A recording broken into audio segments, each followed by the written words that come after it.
Brazilian football তারকা Neymar জুনিয়রের অসাধারণ অবদানকে চিরস্মরণীয় করে রাখতে এক অনন্য উদ্যোগ নিয়েছে তার শৈশবের ক্লাব সান্তোস। ফুটবল কিংবদন্তি পেলের পর প্রথম খেলোয়াড় হিসেবে ব্রাজিলিয়ান ক্লাব সান্তোসের হোম ভেন্যুতে স্থান পেয়েছে নেইমারের একটি ভাস্কর্য ও ব্রোঞ্জের আবক্ষ মূর্তি।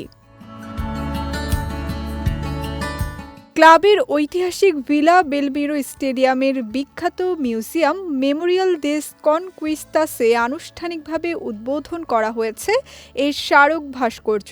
সান্তোসের জার্সিতে এবং জাতীয় দলের হয়ে তার গৌরবোজ্জ্বল সাফল্যকে স্বীকৃতি দিতেই ক্লাব কর্তৃপক্ষ এ সিদ্ধান্ত নিয়েছে। আর এই সম্মাননা পেয়ে নেইমার অত্যন্ত আবেগপ্রবণ হয়ে সামাজিক যোগাযোগ মাধ্যমে নিজের অনুভূতি প্রকাশ করে লেখেন, আজ সত্যিই চমকে গেছি।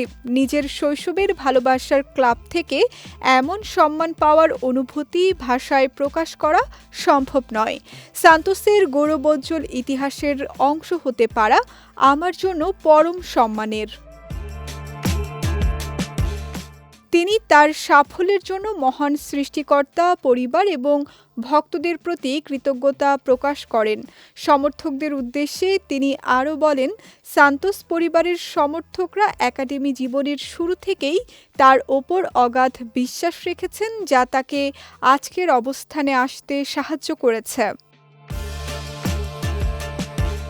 নেইমার আরও উল্লেখ করেন যে তিনি সবসময়ই একজন একনিষ্ঠ সমর্থকের মতো মাঠে ক্লাবের জন্য নিজের সেরাটা দেওয়ার চেষ্টা করেছেন। ভাস্কর্যটির বেদিতে তার অর্জিত সকল গুরুত্বপূর্ণ শিরোপাগুলোর তালিকা খোদাই করা হয়েছে, যার মধ্যে 2010 থেকে 2012 সালের পলিস্তা চ্যাম্পিয়নশিপ, কোপা দো ব্রাজিল এবং ঐতিহাসিক কোপা লিবার্তাদোরেস শিরোপা অন্যতম।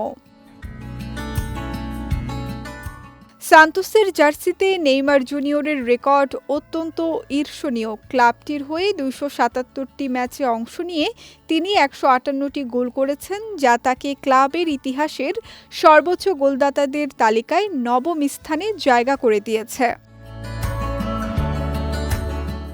সঙ্গীতা শাহ, বিজয় টিভি নিউজ ডেস্ক।